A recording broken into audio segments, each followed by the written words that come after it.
So we met on Edudate 4, which was at the beginning of June. And you were my second date of the day, I think. The first one didn't go that well, so my expectation of you was a little bit low. I won't lie. At least I had a low bar to meet, maybe then. And you were my fifth date of the day, and it was right in the middle of lockdown, so it was like really quite a novelty being able to see different people and meet different people, which was really nice. Yeah, I managed to find you on Twitter almost straight away because you had the same shirt on.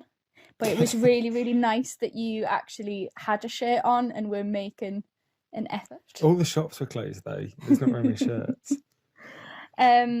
So obviously you can hear from our accents that we're from two really different places.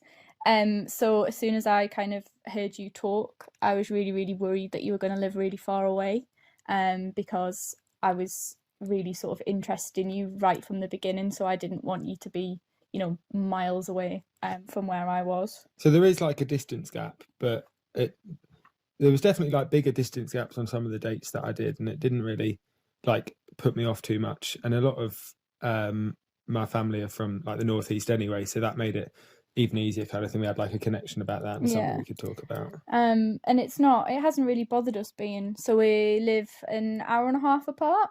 Hasn't really had any implications really. So the first date that we went on, we met in the middle and we went to York. Yeah, went to, just because everything was closed still, so we just went, had a picnic in the park and then a couple of drinks on the riverside. Oh, yeah. And you were really, really prepared. You had knives and forks and everything in your my backpack. picnic blanket. Yep. So it was really, really nice. I didn't want to go home, I must admit. So yeah, from kind of quite quickly, I personally thought or hoped that it would go somewhere. We decided from our first date that we were going to decide to bubble with each other so that we could see each other properly. And then... Did I come up the weekend after that?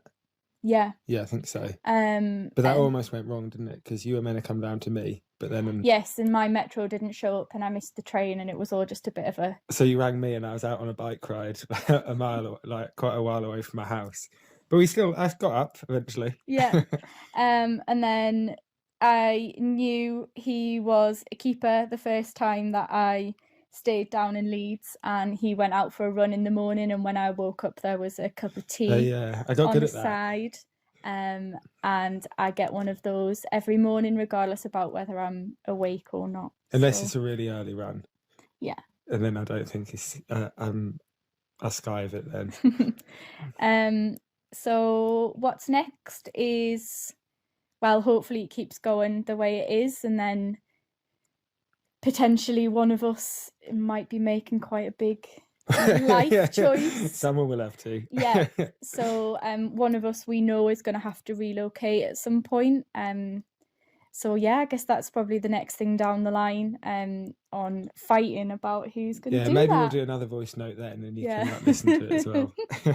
So far, so good though. Yeah. So I think 2020's been a bit of a rubbish year, and kind of, I guess, meeting you was been the highlight of the year. So Ditto. Thank you, Tom, because we wouldn't have been able to do it without you.